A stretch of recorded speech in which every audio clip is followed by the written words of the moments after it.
Oh, good evening, everybody. Bob Mader here from NAFI.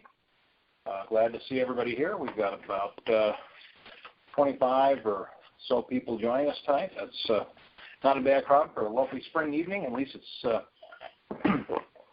it's gorgeous here in Omaha tonight for a change. We're finally warming up. Right now, a bit of housekeeping as usual. I'll start opening up microphones. We are recording this as always. We will, as I say, we'll start opening up microphones in just a moment.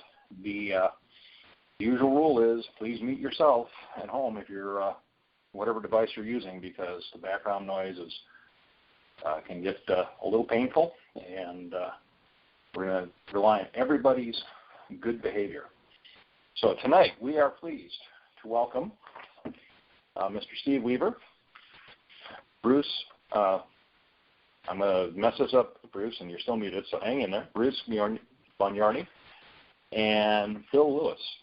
Talk about simulation, and the subtitle of their program is Simulation at, well, I should say it this way. Currency is not proficiency. So with that, I'm going to open up the mic here for Bruce and Steve, and we'll go on from there.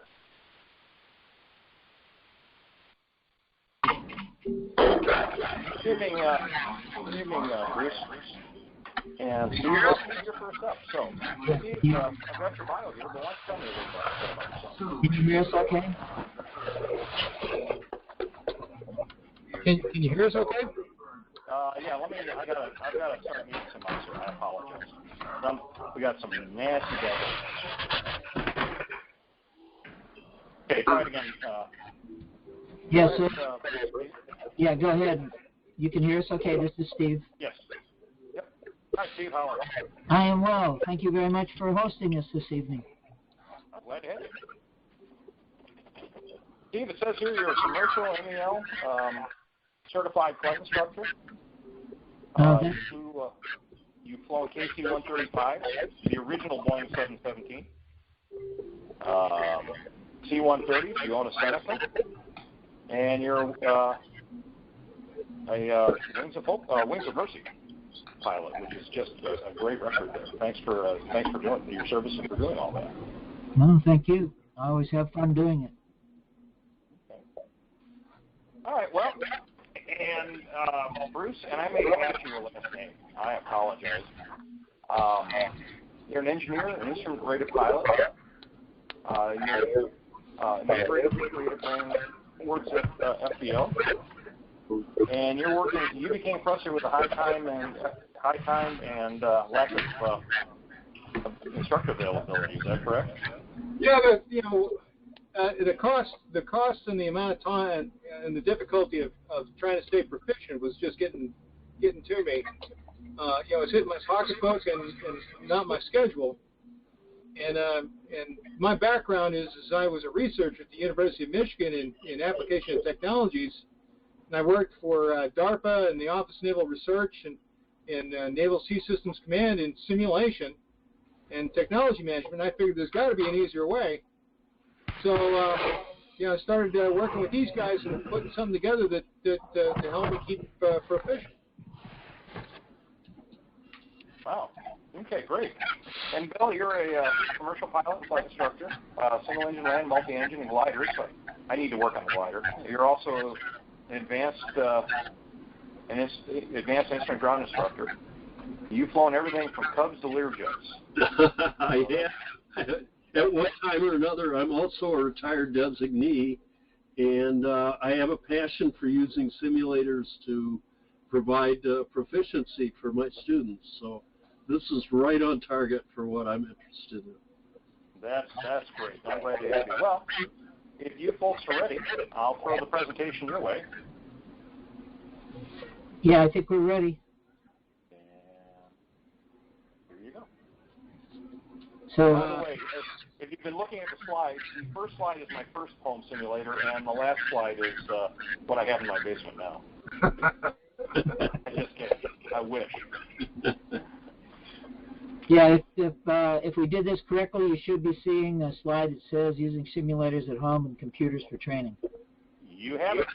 All right, excellent. I'd like to thank everybody for joining us this evening. And what we hope to do is to show you our enthusiasm, our excitement about what we're doing, trying to stay proficient. So our background is that I used to jump in my car, drive 20 minutes to my instructor, which happens to be Bill, and then we'd spend a few minutes, get ready, talk about what we're going to do, jump in his simulator, and then I'd drive, after that was done, we'd drive 20 minutes, and I'd go home. And it seemed like a whole lot of wasted time.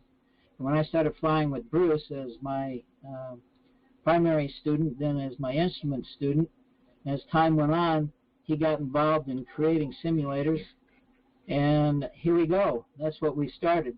So we hope that you enjoy this evening, and if you have questions, I think they'll probably have a time at the end when you can ask those questions.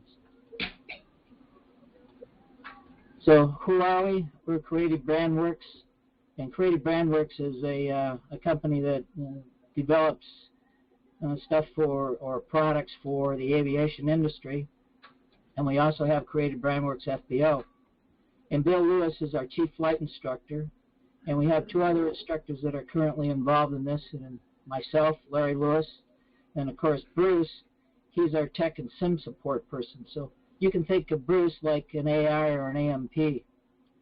But if what we really are about, and who we are, is people who want to try and help other pilots, instructors, stay proficient.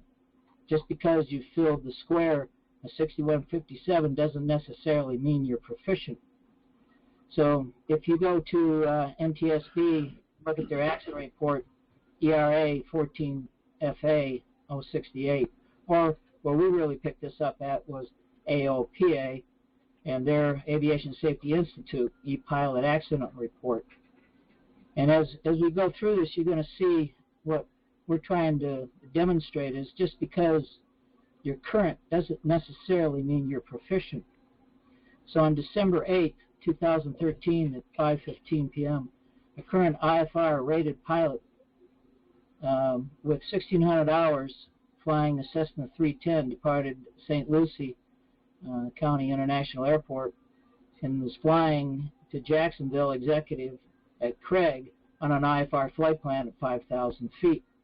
Eventually, he requested lower and was cleared to 2,000 feet. He picked up the ATIS weather at Jacksonville, was reporting 400 feet overcast, 1.5 miles visibility, and the pilot was told by ATC to expect the ILS runway 32.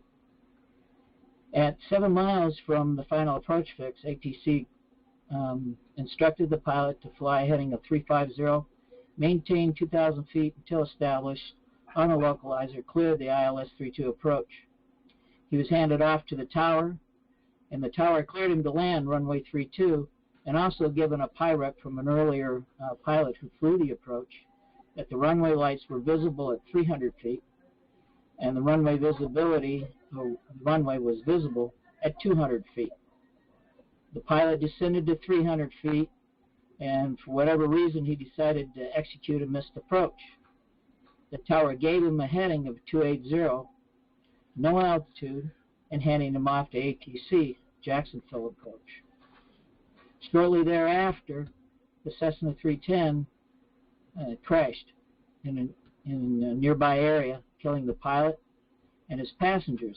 Well, NTSB investigation concluded, after looking at the wreckage and looking at the pilot's history, and they came up with the reason for the crash was the inability to align the aircraft with both the final approach fix, lateral and vertical constraints, and that it was consistent with not being proficient in instruments.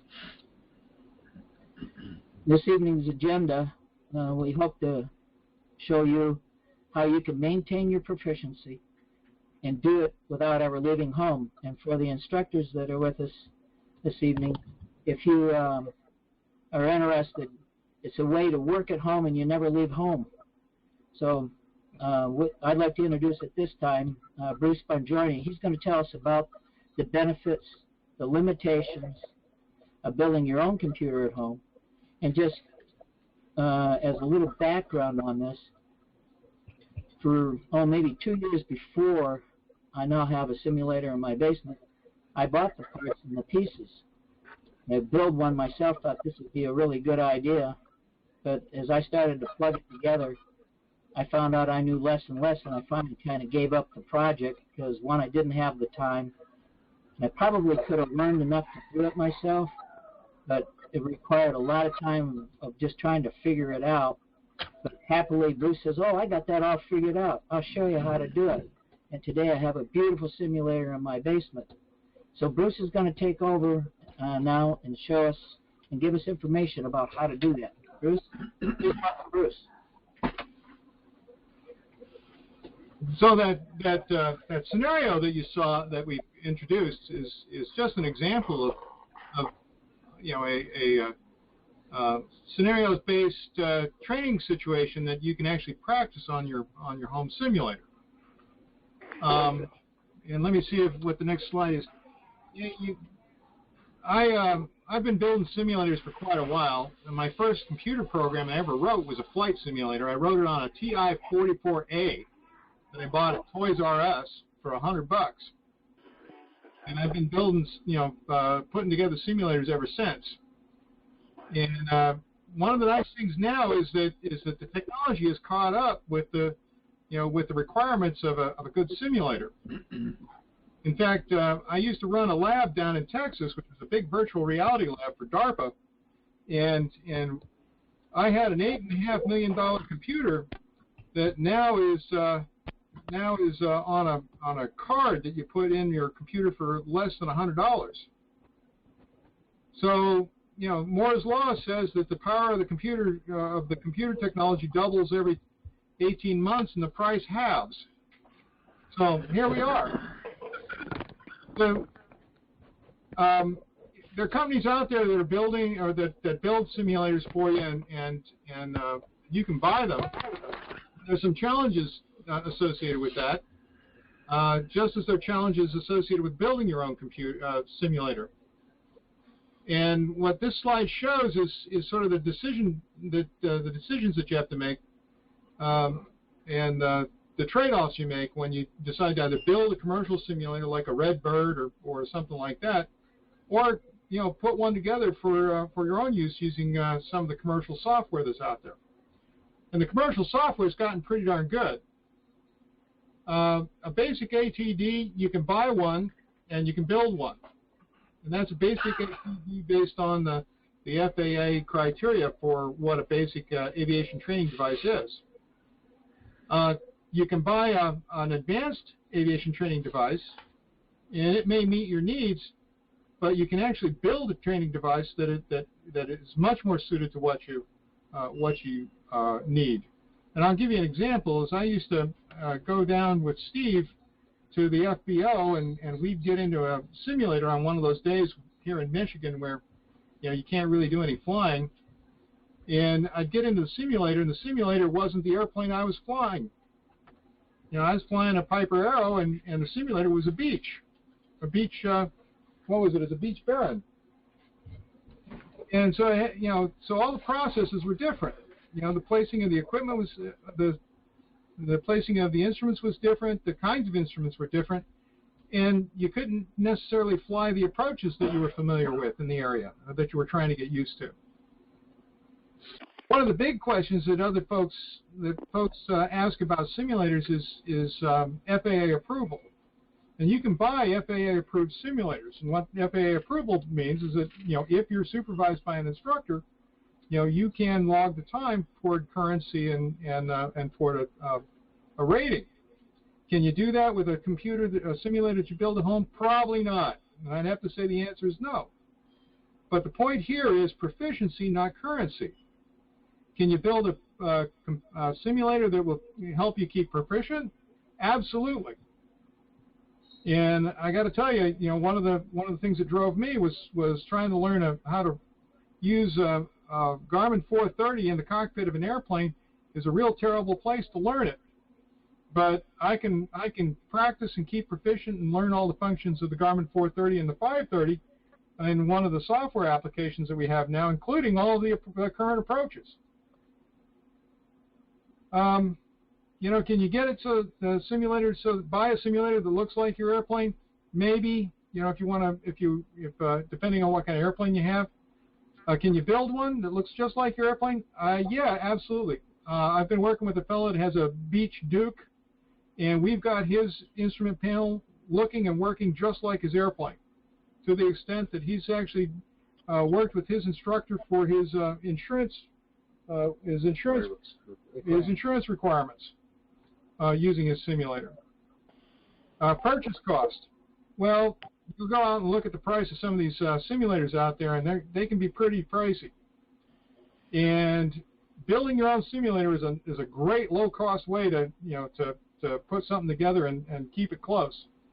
I put one together that we used at the GLIAC, the Great Lakes International Aviation Conference, for under $500. That was a just dandy flight simulator proficiency trainer. I used an old 5-year-old Mac Mini that I had, a gaming monitor and a joystick and a throttle quadrant, and I was able to shoot approaches and do all the stuff that I needed to do to practice. So the purchase cost of building a simulator is much lower than the purchase cost of buying a simulator. One of the big issues. Just bear with me one moment. Everyone, if you're not speaking, please mute your mic, otherwise I'm going to have to do it for you. Anyway, one of the big issues, though, that you have to pay attention to in building your own simulator is the maintenance cost. If you buy something from somebody like Redbird or one of the other companies, you know, they're going to do most of the maintenance on it, which is updating the software, making sure you don't have compatibility problems between the different applications, things like that. That's going to be something you have. If you build your own simulator, you have to take on some of that responsibility, or have a really good friend like me who doesn't mind making house calls or working with you over the internet to help you configure, keep your simulator working. I just finished working with my buddy who has the Duke. He's down in Florida. He's practicing on his laptop, and I log in on his computer and help him fix some of the problems he has. So it's a pretty easy task, but you got to have somebody that wants to help, or you have to be proficient and comfortable with maintaining your computer. Upgradable. If you buy a simulator, it's not necessarily upgradable. There's not necessarily an upgrade path for it. If you build your simulator, you can build it so that you can always use the latest and greatest technology. Get new graphics boards, increase the memory, all kinds of stuff. Add monitors. So it's much more upgradable. It's much more configurable. You can make it so it looks like and works just like your airplane. And one of the great features of building your own simulator is that you can use the internet. And why is that important? Well, because one of the things we do is we have these proficiency sessions working together over the internet. So I will be flying my simulator. Bill Lewis will be logged in and watching me. He has an instructor station. He can do all the things that he needs to do to keep me honest, and he can do it while he's 40 miles away on one of those cold, snowy nights, and I don't have to go out and brave the cold and the ice, and I can get some training time in. So anyway, that's the things you have to think about with buying or building. Give you an idea of what buying a personal flight simulator looks like. I put together some of these quotes. So the Jaybird, the Redbird J, which is just a basic proficiency trainer and it's not FAA approved, is $2,500. The Redbird TD, which is an FAA basic aviation training device, starts at about $7,000. The FAA the Redbird TD2 is $8,000, and if you want to get up to an advanced aviation training device, now you're looking at starting around $30,000. The competitors for Redbird are the Elite, and again, you're looking at things in the $5,000 and $8,000 range. And the folks out at Fly This Sim have just gotten into building simulators, and they start at $4,900 and then get up to much higher prices, over $11,000. So one of the big differences in building your own simulator and buying a simulator is this FAA certification. And one of the reasons that the FAA certified simulators cost so much is because of the difficulty of and the expense and the time and the other issues in keeping your simulator certified through the FAA. But if you're doing a proficiency trainer, that's not as important. When you're building your own personal flight simulator, one of the first things you do is you start choosing your software, and that your choice of software depends on your goals. There are two basic, two big competitors in the market. There's Laminar Research's X-Plane and the Lockheed Martin Prepared 3D. Lockheed Martin Prepared 3D used to be the Microsoft Flight Simulator. Microsoft got out of the business because they couldn't make any money at it. Lockheed Martin bought it, and they reworked it, and it's now one of the primary tools that they use for their military simulators and for mission planning, and they market a commercial version. So that's the old Microsoft Flight Simulator, but much updated. There are some open source flight simulators out there, and one of the things you want to watch for is if you see some of this spam running around, you'll see an email that talks about a new kind of high fidelity flight simulator, and what they're doing is they're packaging an open source system and making it available. And I can't remember off the top of my head what the name of it is, but it's actually quite nice, and it's free. And then there's always the opportunity to go out and get the older versions of Microsoft Flight Simulator 10 and X-Plane 9. The nice thing about those is that they run on sort of the low-powered platforms. The bad thing is that they don't have all of the updated capabilities that the newer versions have. For example, in X-Plane 10.3, is you now have a fully functional simulation of the Garmin 530 and the Garmin 430, and for $10 a year, you can go out and get all of the updated all the approaches, and load them in and have that available. So once you've chosen what kind of software you want to run, then you got to choose the hardware. And again, that depends on your goals, it depends on the software, and it depends on your budget. Now, I built my simulator and instrument training proficiency trainer here for under $2,500 when I started, and I've added on to it. I've got a 430 emulator in it that has all the buttons and that sort of thing, and I've bumped it up a little bit. Now Steve's got a 4-monitor system because he wanted to do circle to land, and he just added his 530 panel to it. And again, it just depends on what you want to do. I put one together for the show for under $500, where you can fly a 172 with a Garmin 430 in it and shoot approaches all day long.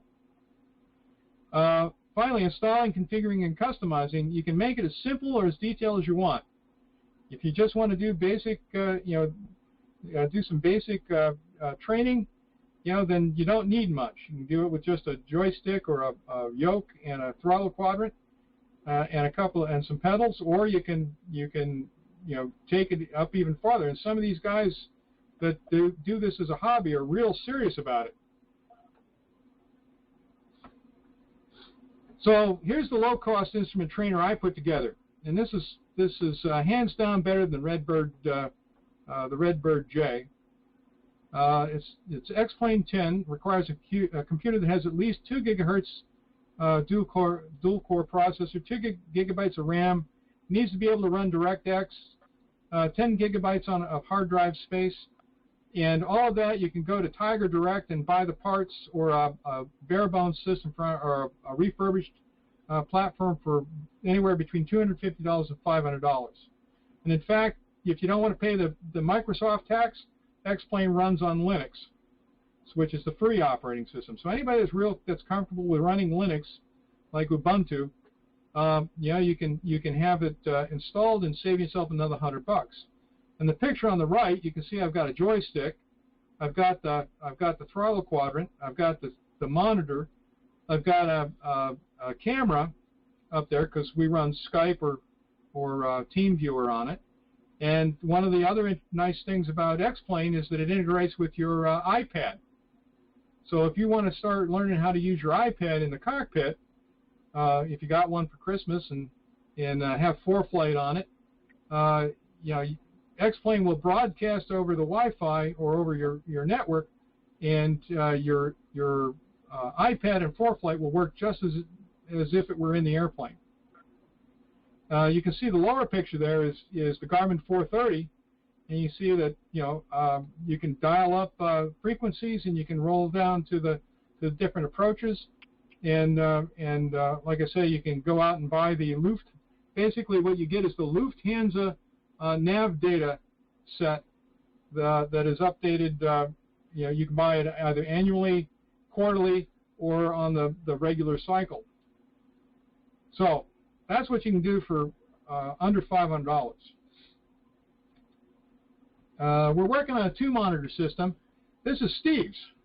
Yeah, that's my baby. That's Steve's. Now Steve's got a 4-monitor system, and that is a touch screen panel there in the middle, and then he's got the SATEC yoke. He's got the quad, he's got the throttle quadrants for his twin. He's got the yokes, or I mean the rudder pedals, and he's got the radio stack there. And we're going to add his Garmin 530 to it. You can see he's got a Garmin 530 on his instrument panel there, and that's a touch screen, so he can actually go up and touch it and dial in, work with it as if he were pushing the buttons on the actual instrument panel. So Steve's probably got about $3 grand into that, and it's a pretty nice system. Now, how carried away do we want to get? Well, a lot of these guys can get very carried away. And in fact, one of the instructor that came up and worked with my friend that's got the Duke liked his system so well that he wants to work on. Let's see, he bought a scrapped out Duke. He's taken the nose off of it. He's putting it in his garage, and he wants to build out the simulator inside the nose of the Duke, so it looks and works just like the real thing. Maintaining a personal flight system can be a challenge. For a bought PFS, the simulator vendor usually provides support for maintenance. So they provide all the drivers, database updates, bug fixes, and upgrades. That can be a challenge for a home-built system. And you end up doing it, and one of the things we've been doing, and I'll talk a little bit about it, is we're building out a hub, which is, we call it the Creative BrandWorks FBL, where it's a website that you can go to, and we publish all of the information you need, and we try to keep everything current as to the latest bug fixes, how to do things, and a point of contact for support to help you build and maintain your simulator. But if you're comfortable with a computer and working on a computer, then it's pretty much a breeze. Or if you have a 14-year-old son that is pretty tech savvy, that works too. But you need to be comfortable with adding new hardware and software and driver updates, and troubleshooting.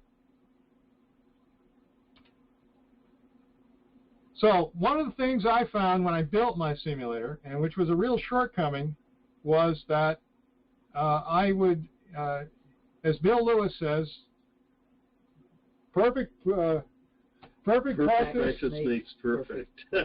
Perfect practice makes perfect performance. So if you're in your basement on one of those winter nights and you're trying to fly an approach and you're doing it wrong, and you do it over and over and over again, you're doing the wrong things, then you're reinforcing bad habits, right? And sometimes you keep flying the same old places. So one of the nice things about in the real airplane, you end up flying in your local area, but with a simulator, you can actually go out and fly some real challenging approaches. and you do want to try this sort of stuff at home. But it's important to work with an instructor. It's important to have that kind of supervision so that you're not learning bad habits, you're doing the right things, and you are progressing and maintaining your proficiency, not stagnating or going backwards. So work with a structured training plan and or syllabus, and regular practice is really important. Set up a specific time to practice every week. Now, one of the things we do among ourselves is Steve and I will practice on Wednesday nights. Bill and Steve practice together on Thursday nights, and we have another instructor, Larry Lewis, who Bill and Larry work together on Monday or Tuesday nights. So we're all doing this over the internet. We take turns, one guy being the student and the other guy is the instructor. And ATC. And ATC. And we and like I said, we do this over the internet, and it keeps you out of trouble. So, very important to use your personal flight system with an instructor. Panel discussion at this point in time. We can open the floor and don't be shy, or we can progress to. Let's see. Steve put that in there. We did this presentation up at the Great Lakes International Aviation Conference, and I think I'll hold this until the end of our session. I just wanted to show you what it looks like when we're doing this. This is Steve and I. So you can see Steve's up there in Skype, and he's watching me fly a Cessna 172. And what you see up in the insert in the upper right corner is I did a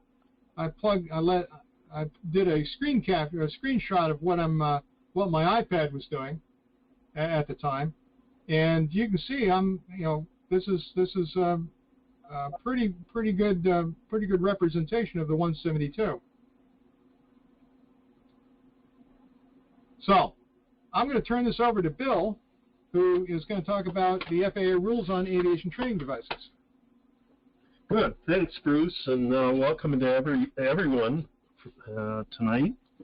My name is Bill Lewis, and I've been involved in aviation for more years than I want to report on. I'm also an adult educator with electrical engineering industrial experience, and more importantly, I'm a huge advocate of using training devices to promote proficiency for flight crews and for pilots in number one, getting their initial training, and secondarily, maintaining that performance over a long period of time.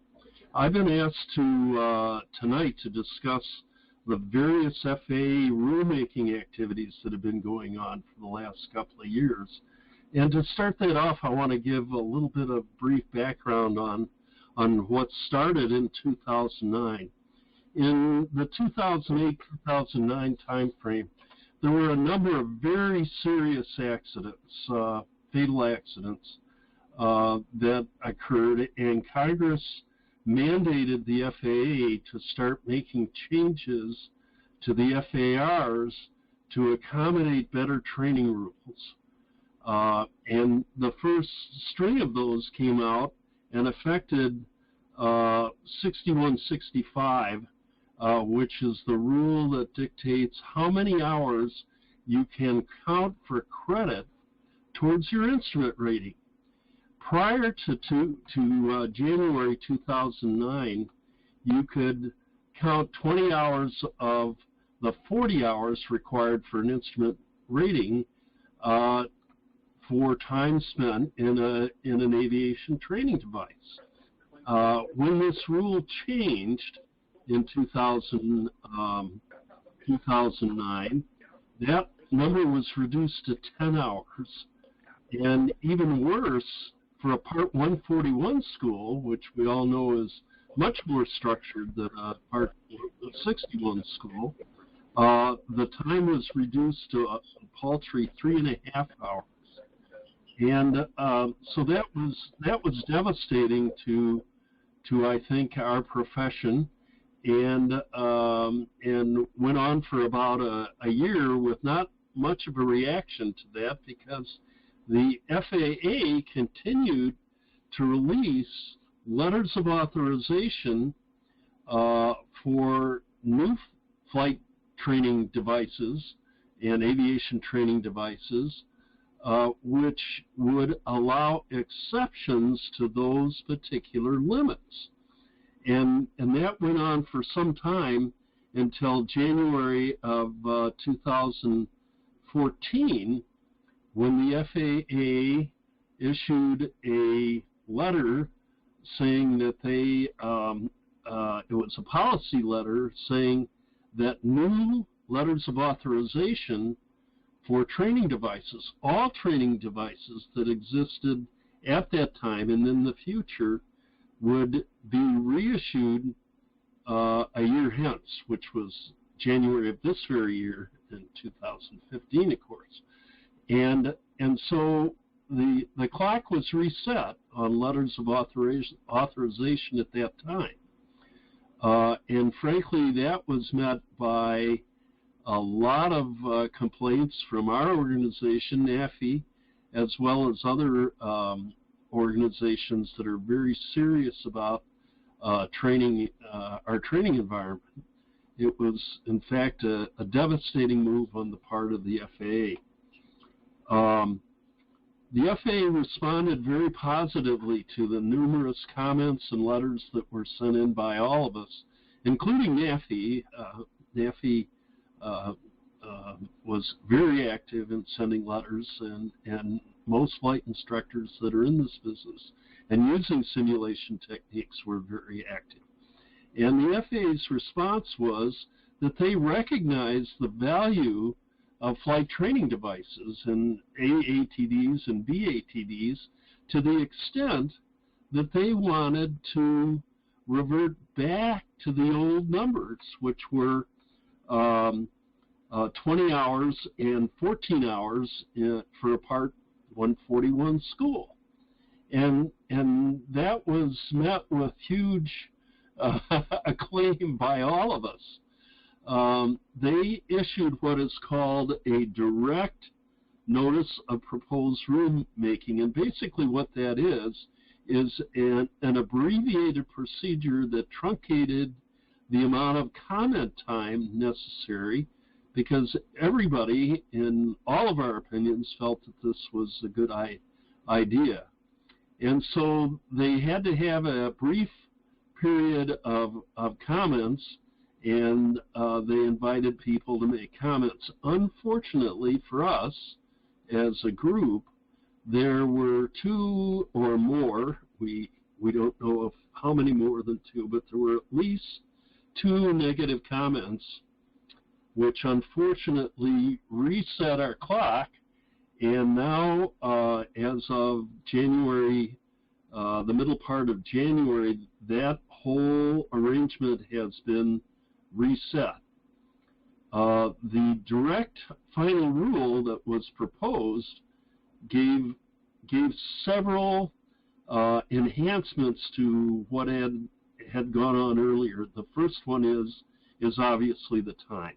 It increased the time creditable up to 20 hours and up to 14 hours again for Part 141 schools. In addition, it removed the requirement to use a view-limiting device.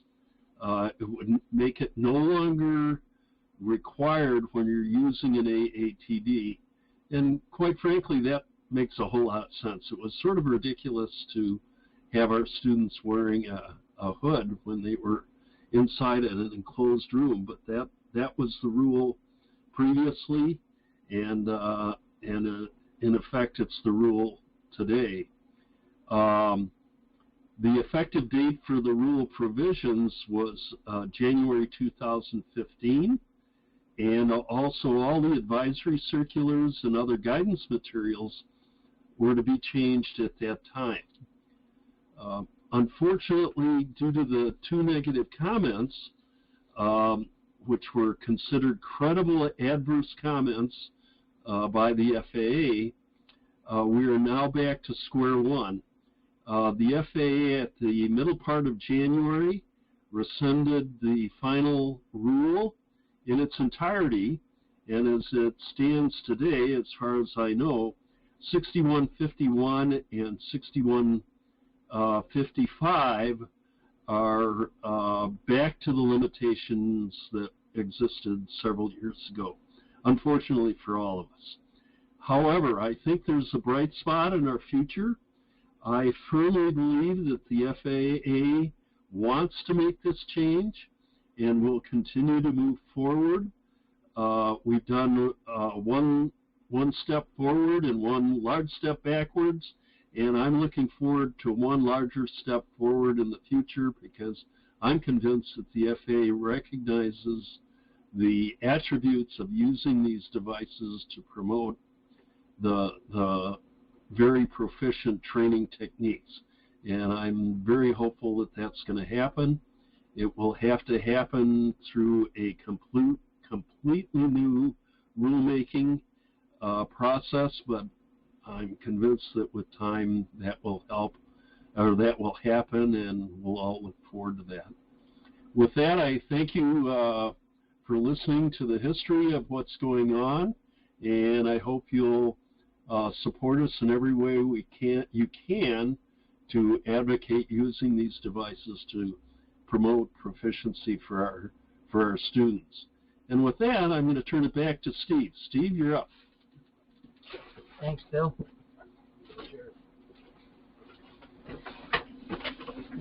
So that brings you up to the current use and what we've been doing with simulators.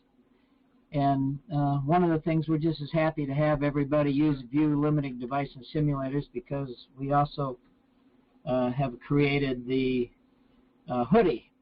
And so that's part of Creative BrandWorks.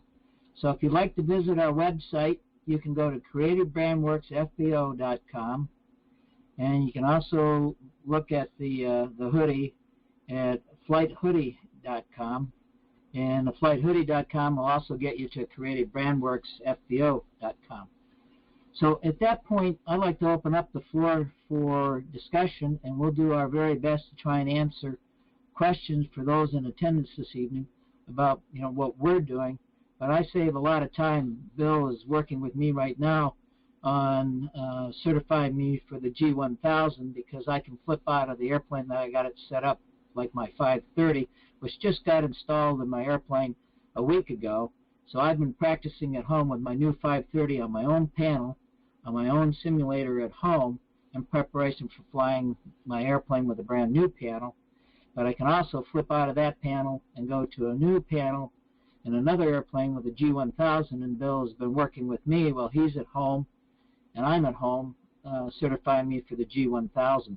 But I don't have an airplane to fly, I only have a simulator to fly. So at that point, I'd like to open up this for discussion, and those who have questions, please speak up. Okay, let me jump in before we do that. First, I'm going to unmute all the mics that I have to mute because of background noise. I am going to be a little nasty. If there's background noise, I'm going to mute your mic. Not to be mean, but just so everybody can hear.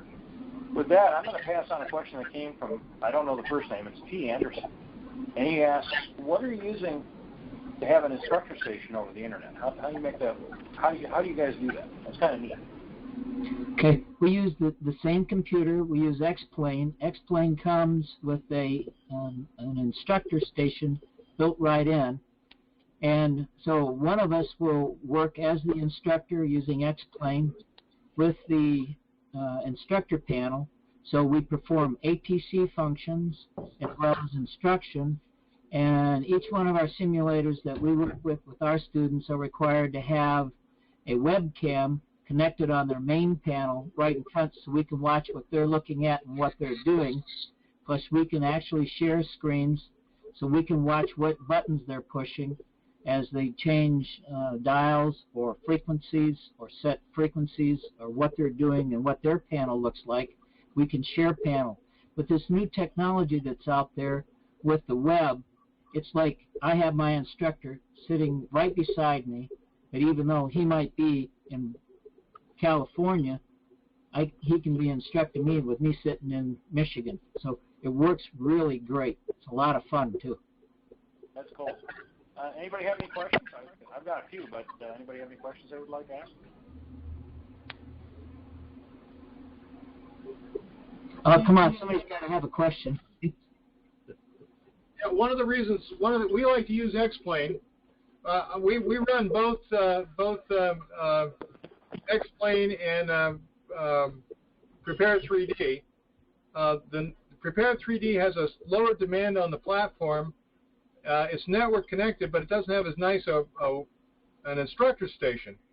X-Plane has a great instructor station. So, and also you can actually, you know, one of the other great features of X-Plane is that it talks to your iPad. So your iPad, you know, now becomes part of your instructor setup. So the recording We got somebody with an open mic. There we go. Okay. So you're not talking, please mute your mic. So one of the things that we help you do is we help you select the proper equipment, the proper software, and we also work with iPads. So you didn't see my new panel, but I have an iPad that is connected to my workstation, and I can use that constantly just as if it would be in the airplane. So I'm integrating that also at the same time, but I also use it when I'm working with students. And I wish we could demo and show you how it works. You know, right now it would be really nice if you could all turn on your webcams and we could look at it. We could even show you how we work over the internet with each other. But as Bruce indicated earlier, he's working with one of our students who's in Florida right now. Generally, he lives in Ohio, but when it gets cold up here, he heads to Florida. So he's working on his laptop, and Bruce just hooks into the internet, gets on his station, fixes things for him. So Bruce is sort of like an AI or a mechanic. So when my computer has a little bit of a glitch, I call Bruce, he jumps on. He can, because of software, he can get right on my computer, fix it, and I'm back to flying again. So sometimes I call him and say, hey, you know, I like to tweak this just a bit because it's not acting the way I like it, and he helps me do that too. So it's a good mechanic. He certifies the simulators for flight, and once he certifies the simulator for flight, then our instructors can work with that student, knowing that they're not going to spend a whole lot of time trying to fix stuff, that they should be flying as soon as they say hello. And we have a few procedures in order to set up to make sure you check your IP address. So for instance, myself, I was trying to work with Larry one evening, and we spent 45 minutes trying to figure out why we couldn't talk. And that's because Comcast changed my IP address.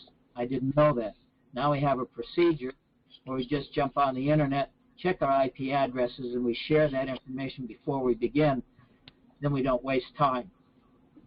So it's just a blast to do it out of home, because I don't have to leave home and waste that time. And as an instructor, I don't have to leave home in order to instruct. That's terrific. There's a question from the floor here from Steve. It says, can one use ForeFlight while using your simulator? absolutely. Absolutely. The two work, because X-Plane talks to ForeFlight, and we use it. I mean, I use it a lot. It's a single button in your setting, and if you have X-Plane, it's a single button up under your settings, under your network settings, and there's a tab. It's the fourth tab over, and it says iPad and iPhone, and you go down and you put your little checkbox, and it starts broadcasting to your iPad to ForeFlight. Okay. You do have to tweak your ForeFlight a little bit, but the new version of ForeFlight, which has the synthetic vision, works as well. So Actually, Bruce was kind of bragging that he was shooting approaches down through the mountains just using his iPad and using the synthetic vision just to see if he could really do it. That's wonderful. Fred Abrams asks, I'm going to mute you. Bruce, I'm going to mute you for just a moment. I think, yeah, I was getting reverb on you. I'll open you up as soon as I ask the question. Fred Abrams asks, what do you charge to help me set up my laptop so I can help my students develop good IFR, single pilot procedures? Yeah, right now we don't know what to charge. The whole issue with this has been, the aviation industry is so small that it's real hard to find a critical mass, to make it economically viable. So right now we're sort of doing it for the love of the sport. We'd like to make it a little more viable, but we're at Creative Brandworks FBO. You can sign up and become one of our alpha testers. So we'll work with you and try to get you up to the point where you can actually start doing this. One of the issues that we have is if you start doing this for money, then you start having to have commercial licenses of the software. And the commercial licenses of the software are can be anywhere from $750 to $1,000, depending on what you're using. But what we really suggest is that for those this evening that are really interested, to give me a call. You can call me, just generally 24/7, and my phone number is 734-223-0672. And if I don't answer right away, just leave a voicemail message. I'll get right back to you. Okay, could you repeat the phone number? There was a little bit of a skip there. Just want to make sure everybody had it. Sure, that's 734-223-0672. It's my cell phone. You can call me 24/7. If I'm awake, I'll answer. That's what I tell all my students. You're a good guy for doing that. There were several requests from people. Will you make this presentation available? A lot of people were pretty impressed with it. And would it be on your website, or can we swipe it and put it up on ours? You go ahead and swipe it and put it up on yours, and I will put it up on Creative Brandworks FBO. I try to keep Creative Brandworks pretty current. I've been a little bit busy with other work lately, and so I've fallen behind. But I'll make sure I get it up there on this week. Okay, great. Does anybody else have any questions for Steve, Bruce, or Bill? Yeah, I got a question. This is Don Knight. I noticed in the slide where you referenced AC 61136, it was the old AC, and there's a new one out, and I'm wondering if anybody's reviewed that to note the differences. Go ahead, guys. No, but we'll take a look at that. I think the answer is no, we didn't review that.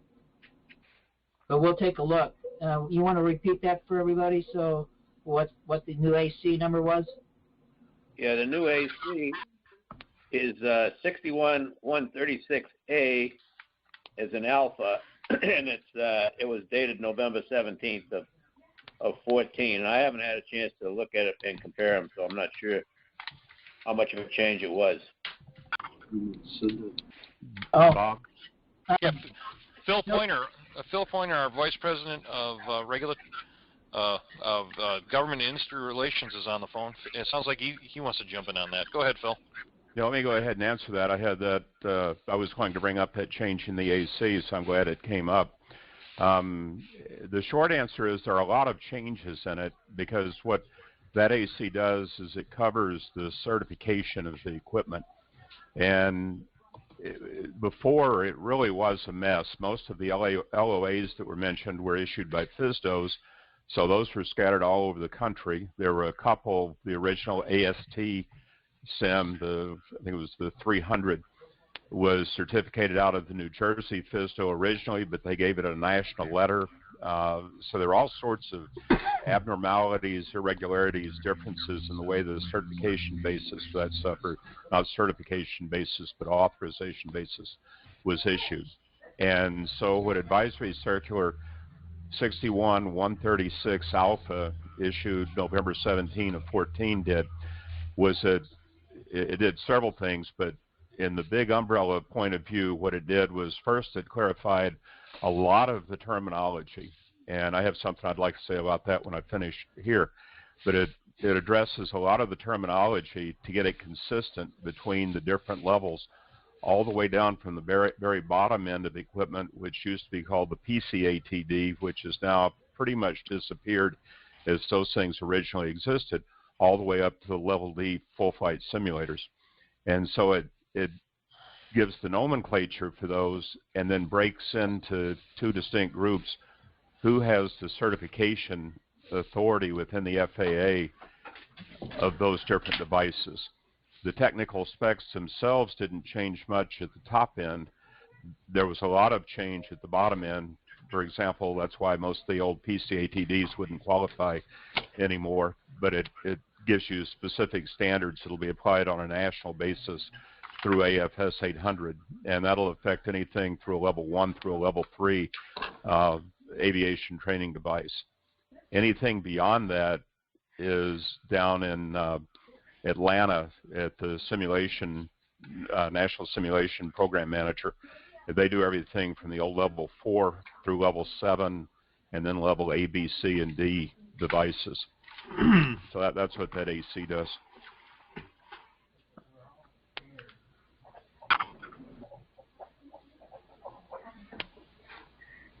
Either stunned everybody or put everybody to sleep. I think one of the things that we have to stay in contact with, though, is that with the simulators that we're suggesting that people build at home, it's efficiency, and because you really can't log it other than maybe if you wanted to log it as ground training, you could put it in your logbook that you flew an ILS, but it would only be, as ground training, it wouldn't be accountable for anything. So what we're talking about is proficiency versus something that you could really log. And maybe sometime in the future, we can come to some kind of terms with the FAA about how to certify a home-built flight simulator that we help them build, if they build it the way that we get certified with the FAA, which is something that we have discussed. So most of this is going through Creative Brand Works, and you can, where it all started basically was with the hoodie, and that's one of our websites. So it's flighthoodie.com. Can anybody else have any other questions that we might be able to help with? Because we're kind of excited about the whole thing, to be able to work with. One question. Go ahead. You mentioned the internet training. Is that for X-Plane? Is that adequately addressed in the X-Plane manual? Say that again. Is the thing on internet instructor station? Will I find information on that in the X-Plane manual? Yeah, it is. You should be able to just do a search for instructor station internet connection. But if you want to get in touch with me through the Creative Brand Works FBO, I can sort of walk you through it. I'll put a post up and show you where it is. That'd be great. Thanks. And Bob, if I could follow up on the comment about the that we're not doing these for flight training credit, but rather for proficiency. And that really gives a good lead-in to the discussion that I wanted to mention about use of terminology. One of the big issues that I've had working within the FAA is that in general aviation, we use this word simulator. And in this arena, simulator has a very specific meaning. It applies to level B, C, and D devices. And what I would really like to do, and I think you guys being active in this would be good to help drive for discussion, is we really need to start using the right nomenclature that's consistent with what the FAA is doing.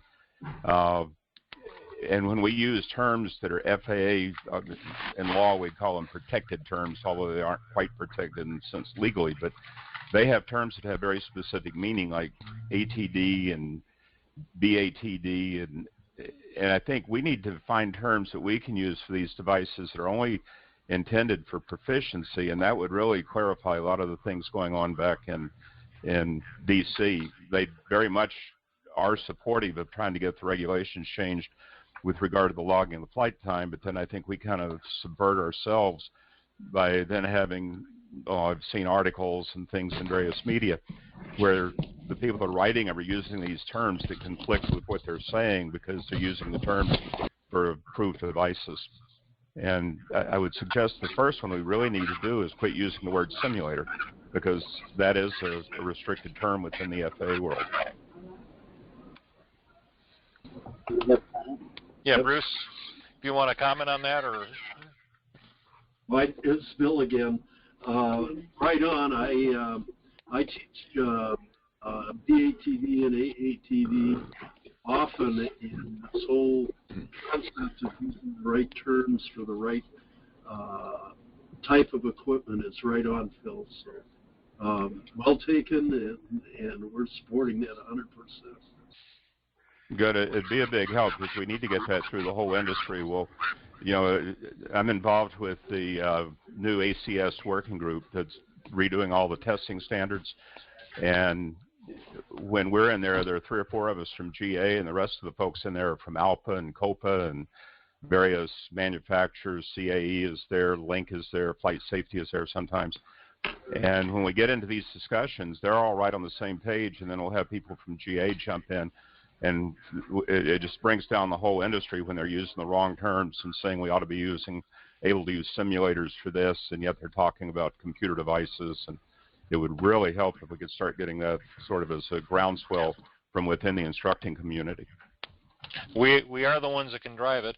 Steve asks, and I'll ask both Bill and Phil, does the AIM or do the FARs or does the advisory circular define these terms? Go ahead. The FARs do. Okay. And then the advisory circular gives you a good idea of more detail of what they mean by them. You know, not what they mean by them, but what's included. For example, what is an ATD? What are the technical things that you need to have for an ATD? Or what are the technical things you need for a advanced ATD, which is now the level 3 or 4, 5, and 6 flight training devices. Okay. And that sounds like, I don't want to table this, but that sounds like a great discussion for a whole nother webinar. I might drag Phil and you gentlemen back into it because we really do need to help the FAA help us in this area. The Fred Abrams asks, how can one participate in the working group? And what I'm going to do, I'm going to preempt you a little bit, Phil, rather than going off into the weeds on that. Would it be okay if we just have Fred contact you via the NAFI email address on that? Absolutely. And Bob, I'd love to have help. We're getting ready to do a review. We've been reviewing all the supporting academic handbooks and documents from FAA, and those are really tedious. We don't have enough people, and they're not getting as thorough. We're doing a pretty good job, but it's just a lot of reading, and so I can get you something right off the bat. Anybody would like to help with that, I can sort of give you some assignments that we can work together and assign chapters. That way we can get feedback into the process. That'd be wonderful. Phil, your NAFI address is ppointer at nafinet.org, correct? That's correct. And that's Papa, Oscar, Yankee, November, Oscar, Romeo at nafinet.org, or you can find it on the website. If that fails, just send it to the editor at nafinet.org. He'll relay it. And notice that there are no E's. Both of those are O's. Because everybody wants to use an E for the second O, even after I've written it and spelled it and handed it to them. Yeah. And if that doesn't work, my email address is on the website, and any eMentor, you can get it to me too, and I'll get it to Phil. So with that, I have one more question for Bruce in particular. A lot of flight instructors are frugal, which is a polite way of saying cheap, I think. And the question I have is, you build this wonderful simulator for now I just did it. This flight training device for several $100s. Is it usable for something else? Can I run QuickBooks on it when I'm not busy self-training or training a student? Yes, but yes, okay. But. Yes, you can. You know, it's it's when you integrate all your software together and you get it working, all of a sudden one of your software applications notifies you that there's an update, and then the whole world changes. So we try to, one of the things we've done among ourselves is I go down the road first, and then I make sure that all of these things that we're doing are compatible, and then I sort of spread the word that says, okay, now everybody can go do this and do the updates, and here's what you got to look for. Or don't do this. Or don't do this. But yeah, I mean, yes, you can. And for example, Bruce, go ahead and go back one sentence. I accidentally hit a button here. Go ahead. Okay. Well, I was going to say that one of the things that we did for the GLIAC was I wanted to prove that you could have a pretty decent proficiency trainer on a budget. So the computing platform I used is my old Mac Mini that we used to watch Netflix upstairs on my TV set. So yeah, you can do all kinds of things with it because it's just a computer. But if you can dedicate it, it'll be a much more stable device. And again, we're working on speccing out a platform for under $500, and I'm trying to get it down to about $250. Okay, great. That would give an instructor the ability to run his instructor panel, but not necessarily to fly a whole lot of approaches himself for some of the things that we've been really doing with it. But just as an example, I got my system up and running. It was working absolutely beautiful, and then lo and behold, here comes an update, and I update it, and then nothing worked. And so I called Bruce, and he said, "Why'd you do that?" So he said, "I didn't authorize you to upgrade yet." Yeah. He figured it out and said, "Oh, well, you got to not do this and this as you upgrade that." Yeah. It just becomes very important that you don't fool with the system. And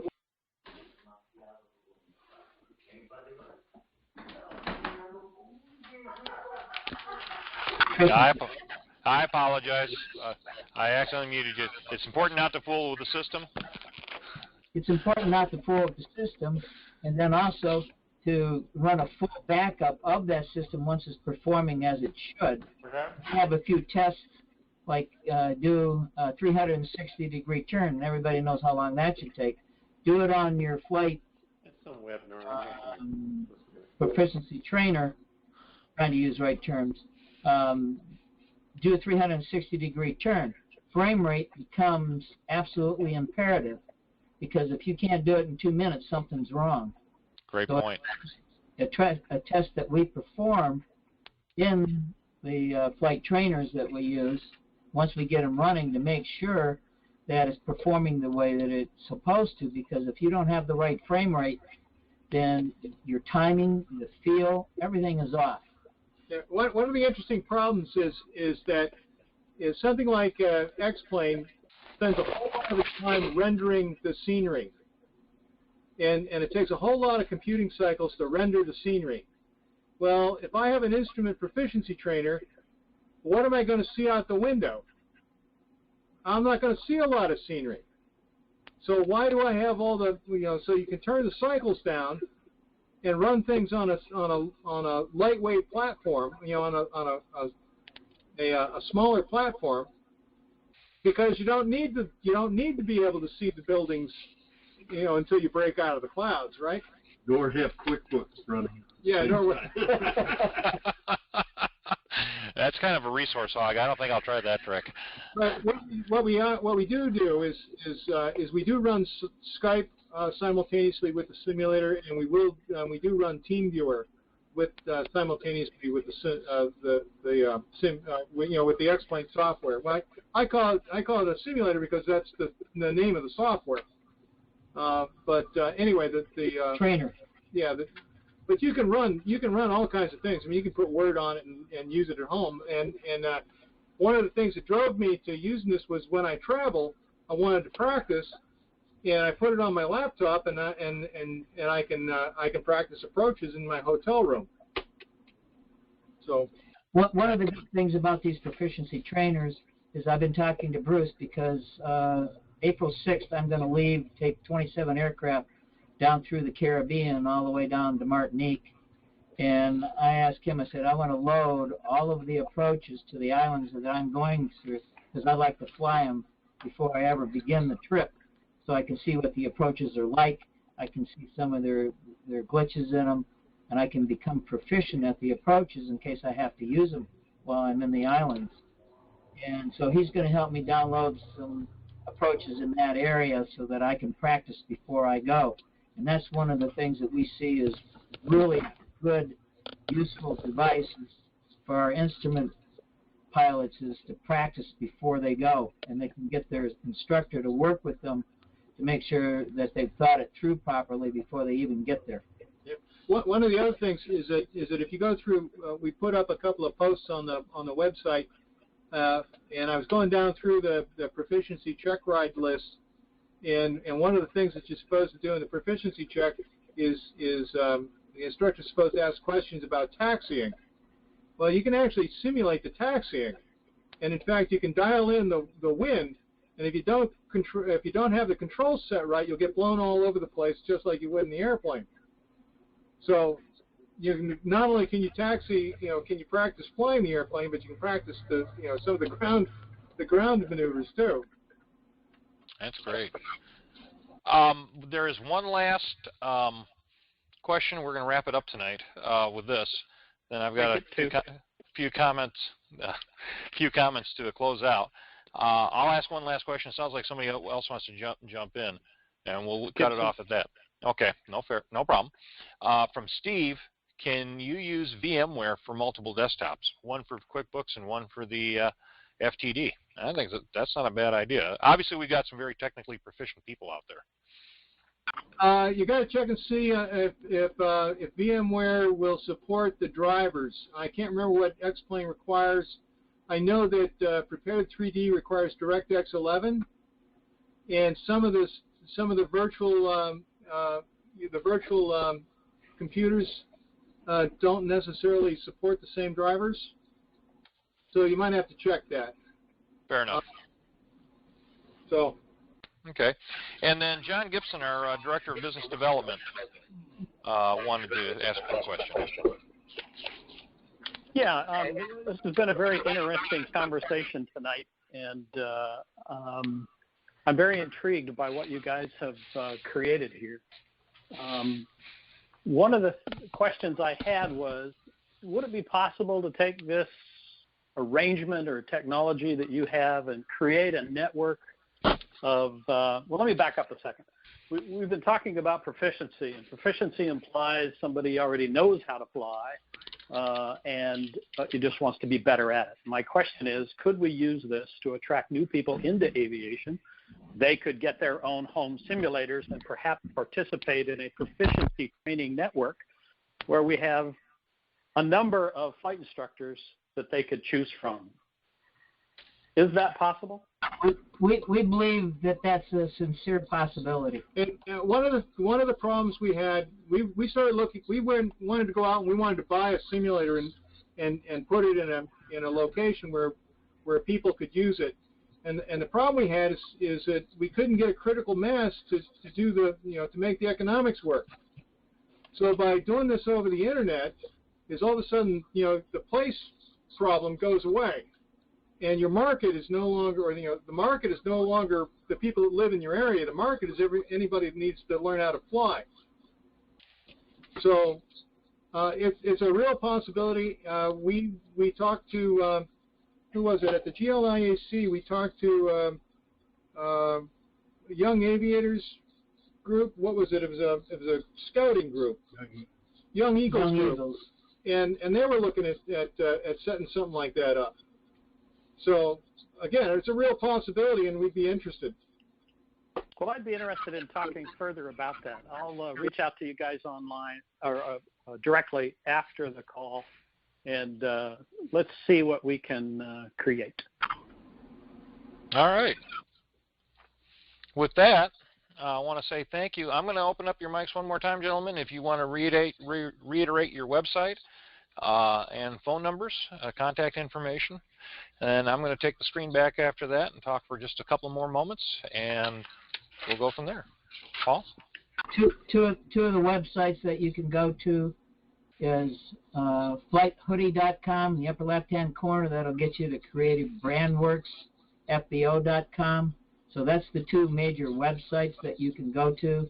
And then I'm CEO, so you can call Steve at 734-223-0672. That's my cell phone number. And you're welcome to call at any time. If I'm awake, I'll answer. Okay. Well, gentlemen, thank you so much for being with us tonight, taking the time. We look forward to working with you. And again, thanks so much for taking the time. I'm going to take back the screen now and talk about what's coming up next at NAFI. I just want to point out, and this is a friend of Bill's. Another resource is Teaching Confidence in the Clouds. This is by Tom Gilmore, a NAFI member. It's a great book. I have this book, and it's a great resource. It's available on Amazon, and you can see the link there. If you go in through Smile at Amazon, a portion of your purchase will go to the NAFI Foundation, which is the educational side of NAFI, and that's where we are. That's our fundraising side for the 501c3 side of NAFI. So upcoming from NAFI, the next chairman's webinar, April 15th at 7 p.m. Central Time, mentoring with Craig O'Mara. He's one of our board members, and he is a 747-400 check airman for a major airline. He's also a Part 61 guy. As a matter of fact, he and I were in the same pattern in St. Louis this past weekend, where he's buzzing around in Araka and teaching somebody how to fly one of the CAF's L-birds. He will be talking about helping the next generation of instructors and pilots, and how we can put those of us with a little snow on our roof together with the next generation. And it's virtual snow, just more experienced versus less experienced pilots. If you're going to Sun and Fun, please be sure to visit NAFI's booth at Sun and Fun. We're in Hangar A, booth A14, and we look forward to seeing all of our members. It's a great time. Please join us for the NAFI dinner at Sun and Fun. And by the way, if you got the magazine, we had to change the date. There's a story behind it, but the short version is in cooperation with Sun and Fun, because they had a major fundraiser that night, we agreed to move over to the 24th. The dinner will start at 5:30 p.m. Our keynote speaker and special guest is Rod Machado. So there's your incentive to stick around on Friday night at Sun and Fun. We look forward to seeing all of you. With that, spring is coming. Warm weather's coming. Of course, along with that comes the convective activity, so be careful out there. But it's a great time of year to fly. The days are getting longer, and it's my favorite time of year because the days are long enough to get some stuff done, but I don't have to stay up till 2 in the morning and get my night currency done. So I really like this time of year, and I think everybody else does too. So thank you so much for participating. Have a great night, and we'll see you next month.